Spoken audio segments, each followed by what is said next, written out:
All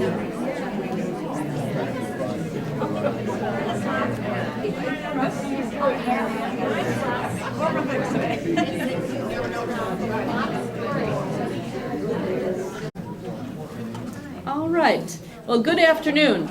My name is Marian Krumkowski, and I'm the president of the League of Women Voters of Leelanau County.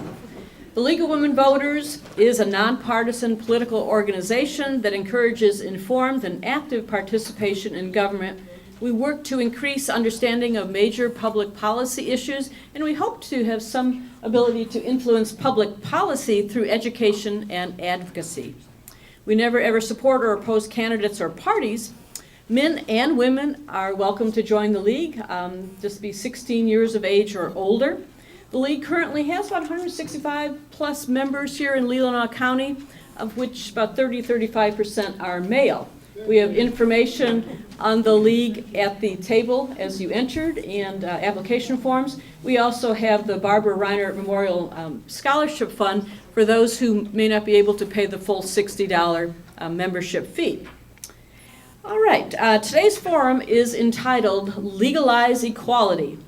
We will start with a historical overview by Jan Frazee, the chair of our ERA committee, and then followed by a film, and then breaking into small discussion groups.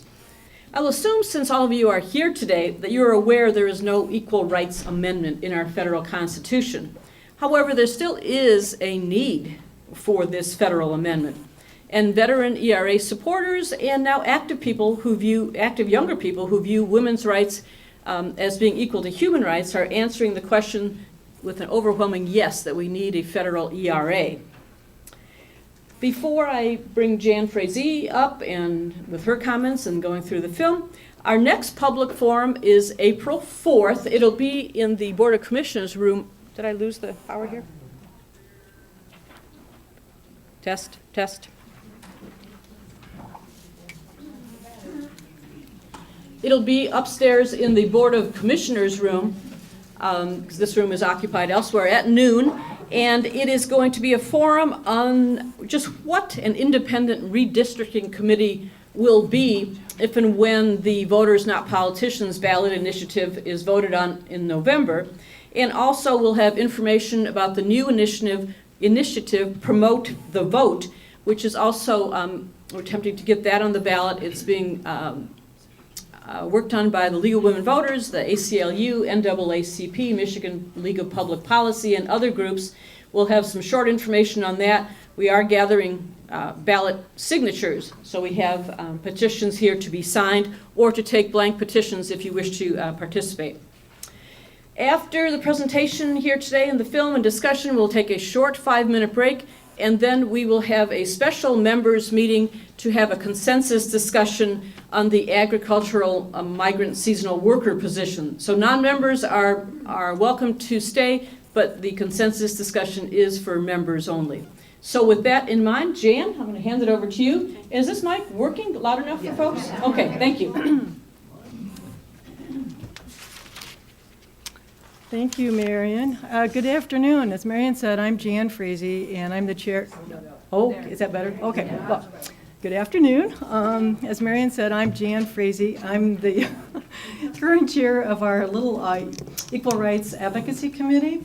And I'm going to thank you all for coming today. And as most of you probably know, March is Women's History Month. So we are dedicating this presentation today to all the brave women who went ahead of us to pave the way for women to have some of the rights that we have now. And we're also thanking all the women who are still diligently working to make sure that all people have equal rights and justice. And we're thanking all the gentlemen who support us and support all these really important issues. So thank you very much. Before we get started, I would really like to acknowledge our ERA committee. It's a great group of women and a few men who really given generously of their time and their really exceptional talents to help us undertake all the activities that we've done in the last year or so. So would all the committee members please stand up so we can see your bright shining faces, and thank you. Thank you. It really is a team effort for anything that we are attempting to do. So our committee formed After the League of Women Voters showed the movie Equal Means Equal to a sold-out audience and at the Bay Theater in Suttons Bay in 2016, after that, there was a real energized movement in the community to address ratifying the ERA again. So our committee was formed.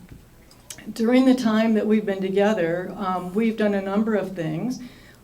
First off, we read this book, which I'm promoting. It's really, we had a great discussion on it. We read this. This is Equal Means Equal, Why the Time for Equal Rights Amendment is Now.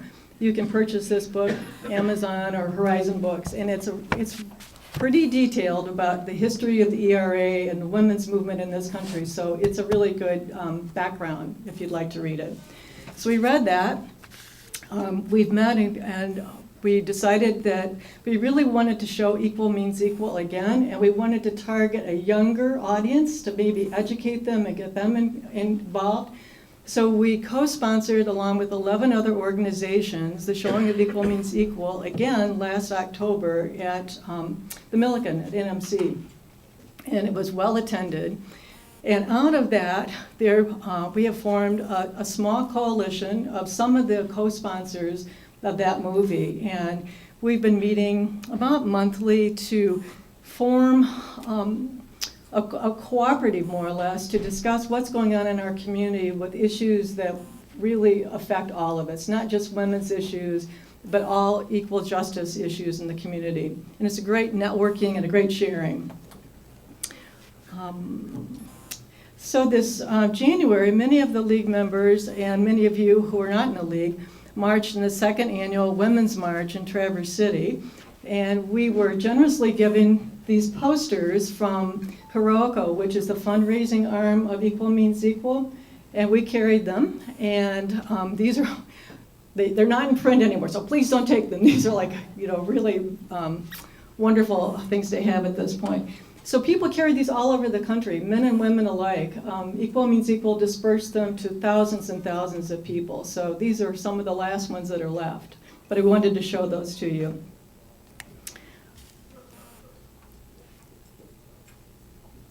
The League of Women Voters of Leelanau County has asked the League of Women Voters Michigan and the League of Women Voters United States to please, once again, address the issue of ratifying the ERA in 2018 to make this a priority.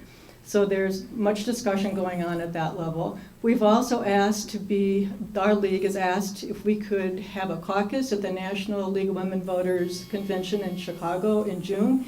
And we would like to show this film and generate some enthusiasm again to ratify the ERA.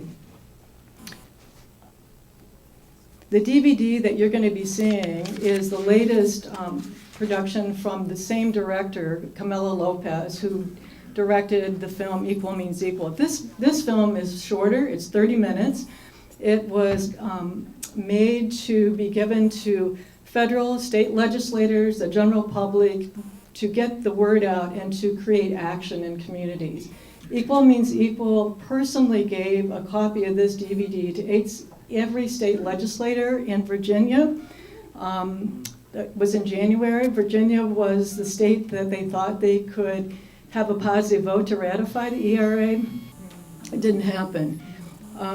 We heard just today, Pat, who's on our coalition committee, heard from a friend in Virginia that the folks in Virginia had no idea it was even coming to a vote. They weren't aware that it was happening. So there's a lot of work that needs to be done. So I want you to know that we appreciate you being here. These DVDs are here.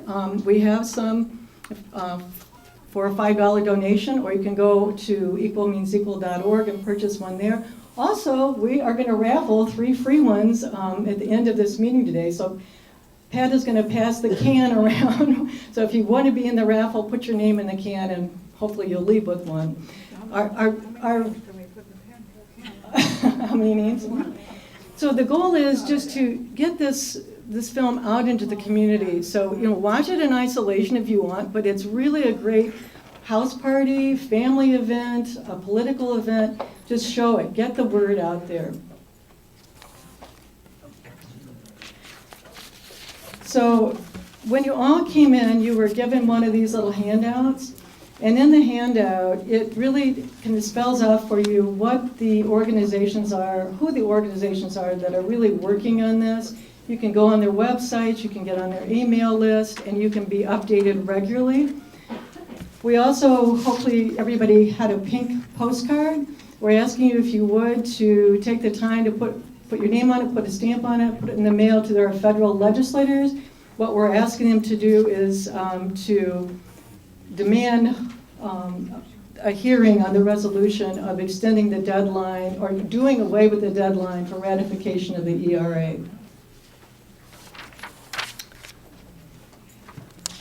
Over the last 2 years that we've been meeting, we have been sadly surprised that many people, as Marion said, really don't know what the ERA is, number one, or that it hasn't passed. Or they think that women are already constitutionally protected. Well, the reality is it hasn't passed, and women are not protected in the Constitution. And you will see very, very clearly in this video some of the reasons for that. The first draft of the Equal Rights Amendment was in the early 20th century. It was written by Alice Paul, who was a suffragette, and she and many other suffragettes picketed the White House, and in return for that, they were arrested, they were beaten, they were force-fed, they were sent to prison. Their plight really brought to light to the general public in the United States what was happening for women, and it helped, was a rallying cry to have the right to vote, which actually happened in 1920. And that gave women the right to vote, and it was the 19th Amendment. Then 3 years later, she picked up the rally cry for the ERA, and she drafted the language for the ERA. Can you hear me? Oh, somebody's waving back there. Okay. She really put her full attention into that at that time period. That was sent to Congress, and it was a bipartisan effort, and it has historically been a bipartisan effort. It's not a partisan. It will benefit all men and all women. I'm almost done, folks. The U.S. Constitution, written in 1776, states that in this nation all men are created equal and endowed with inalienable rights. This has left women to fight for over 242 years for equal treatment under the law. The passage of the ERA would set a precedent giving justice and respect to all people under the law. For the various reasons that you'll see in this film, this has not happened. But I believe we are closer now than we have been in many, many years. There is support. There's a mobilization across the country by folks like us, other organizations who really would like to see the ERA ratified this year. There's a lot of work to do, but I think it can be done. We need 2 more states to get to the total of 38 ratified states. And if you didn't know, Michigan is already a ratified state. That's been that way for quite a while. That's great. And if this amendment, when this amendment is ratified, it could become the 28th amendment to the U.S. Constitution. In your handout, you can see which are the unratified states, so that's really where a lot of effort is going. If you have friends, family, any connections in those states, start getting the information out to them that they really need to get involved with this. Simply, the language of the ERA, the Equal Rights Amendment, as equality of rights under the law shall not be denied or abridged by the United States or by any state on account of sex. Simple. Seems like it should be pretty simple, right? Okay, just to let you all know, our committee is open. If anybody would like to join us, please contact any of us that you saw stand up or me, and we meet monthly, and we will be having ongoing discussion and activities to help promote the ratification of the ERA nationally. So lastly, please silence your cell phones. If you would like to get your name in the raffle, please put it in there. And after this 30-minute DVD, please stay. We're going to break into some really small groups for about 10 minutes. We have a couple of questions that you're all going to answer, and then we'll reconvene in 10 more minutes and share those answers. And that'll be it. And thank you very much.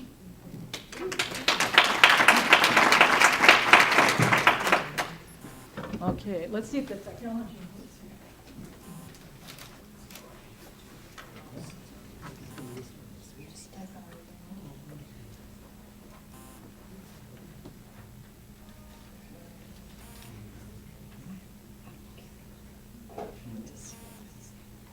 It's thinking, it's thinking.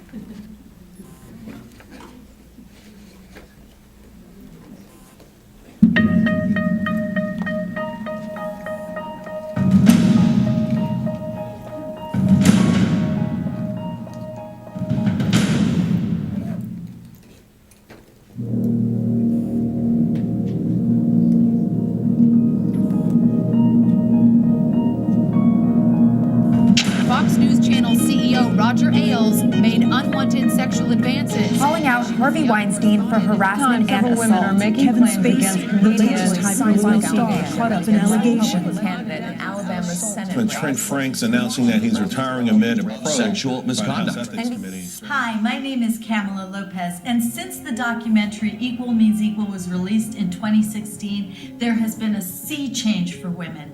Millions of us stood up in historic protests all over the globe. Powerful men in entertainment, business, and government have been shamed, exposed, and deposed. And all of us found our voice, we're standing up, and we're fighting back. But how do we do it? How do we take this seismic shift for women and make it a reality? Not just redefining her position in society, but her formal standing in our institutions and systems. The first order of business is to take a realistic look at where American women stand today. Women are now 47% of the American paid workforce. 66 million women are working. But how are they actually doing in the marketplace? Pretty badly. 42 million working women are slipping into poverty with their children, and it's at every level. Jennifer Lawrence was being paid less than her male co-stars, about 23% difference. This really is a war against women. You had the attacks on women's reproductive health care, and then you have this onslaught of slashing all these programs that women who are being paid 53 cents to the dollar or 59 cents to the dollar or 77 cents to the dollar who can't catch a break. Most women I knew weren't looking to catch a break. In fact, if they weren't making it, they figured it was their fault.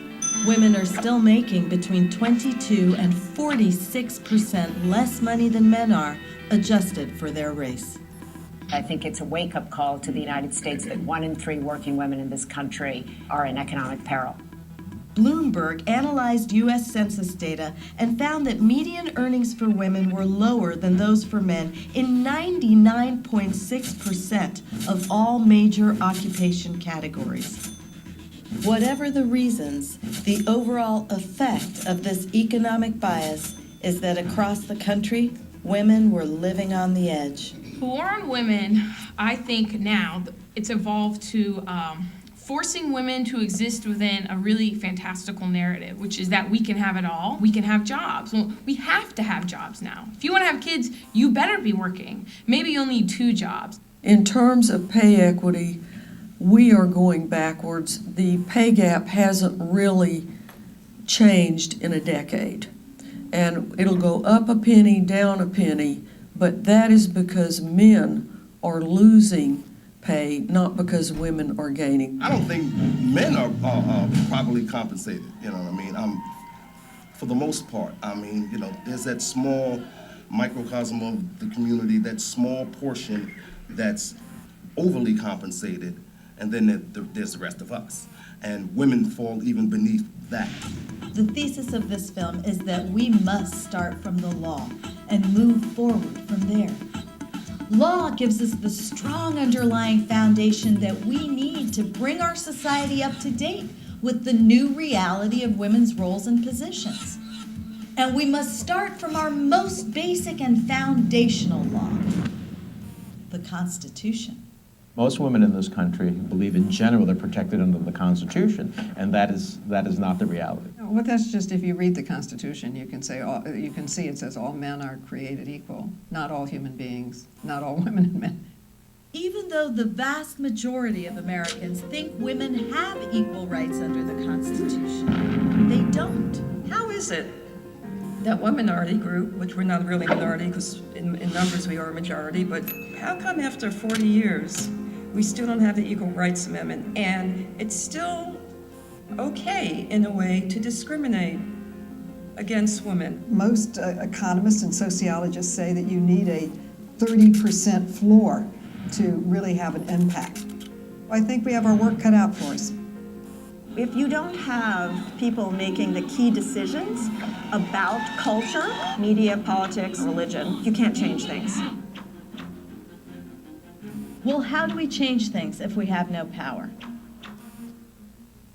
A constitutional amendment is a guarantee. You have a bad election, they can't take away your rights. It's the guarantee from one generation to the next.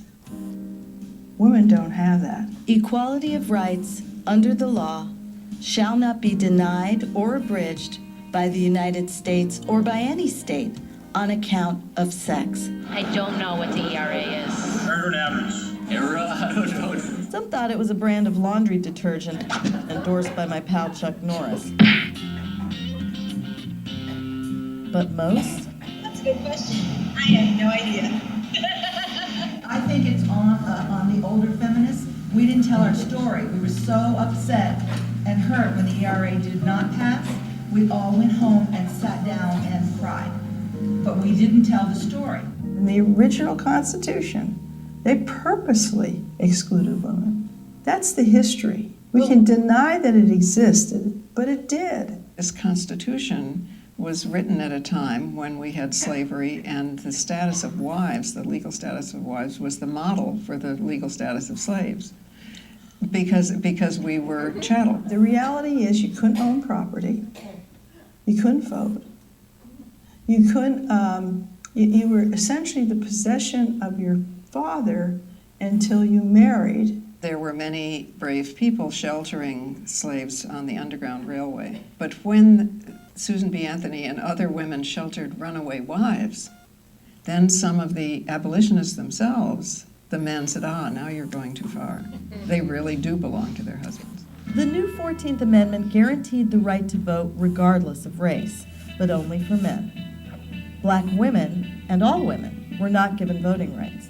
It also added the word male into our Constitution for the first time. But women had a long, hard fight ahead of them, jailed, beaten, and force-fed just to get the vote in 1920. Then, suffragist Alice Paul proposed ending inequality in one fell swoop by adding a few choice words to the U.S. Constitution to protect and include women. Equality of rights under the law shall not be denied or abridged by the United States or by any state on account of sex. The ERA was introduced in every congressional session starting in 1923 with no success.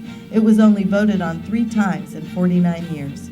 Then, in 1970, members of the newly formed National Organization for Women stormed Capitol Hill, demanding the ERA be heard by the full Congress. We are people who are fighting for our very economic survival. Congress agreed to vote. It passed with flying colors in both houses. President Nixon endorsed it. The ERA was sent to the 50 states for approval. 38 were needed to make it law. In the first year alone, 30 states ratified the ERA. Presidents Ford and Carter supported it, the United Auto Workers endorsed it, and Hollywood loved it. But the movement stalled in the southern states, where the strong influence of the growing moral majority created a culture war, the echoes of which last to this very day.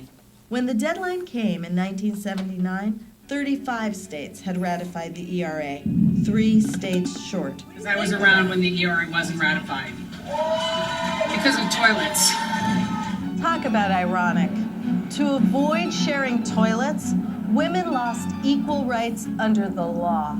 The scare tactics successfully distracted the public from the real issues, such as equal pay, job discrimination, and violence. Congress extended the ratification deadline until June 13th of 1982, but time ran out for the Equal Rights Amendment today. The 24-word statement pledging equality for women under the Constitution fell 3 states short of ratification. National polls have always showed a majority of Americans favored ERA. Until then, the ERA had never been a partisan issue. Both parties historically had supported it. ERA supporters say they will try again, but even they aren't saying when. Well, I'll say it. Now! The time has clearly arrived. The ERA is more important today than it has ever been. Let's take a look at a recent case between one of the biggest corporations in the world and 1.5 million women who went up against it alleging gender discrimination. The Walmart case was the largest civil rights employment case in history. If you can pay a woman 10 to 20 to 30% less than a man, then that's a huge savings to a company. Walmart is the #1 private employer in the United States of America, with 1.3 million employees and 11,000 stores. In 2017, Walmart posted $481 billion in sales. Betty Dukes was the first Walmart female worker to file a lawsuit charging Walmart with gender discrimination. I believe that there was a pattern of discrimination at Walmart. When the case was filed, women hourly workers earned about $1,100 less per year than their male counterparts.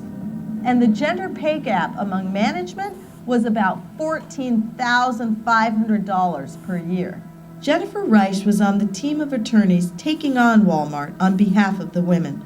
What it is about is the systematic discrimination against women at Walmart in pay and promotions, which often go hand in hand.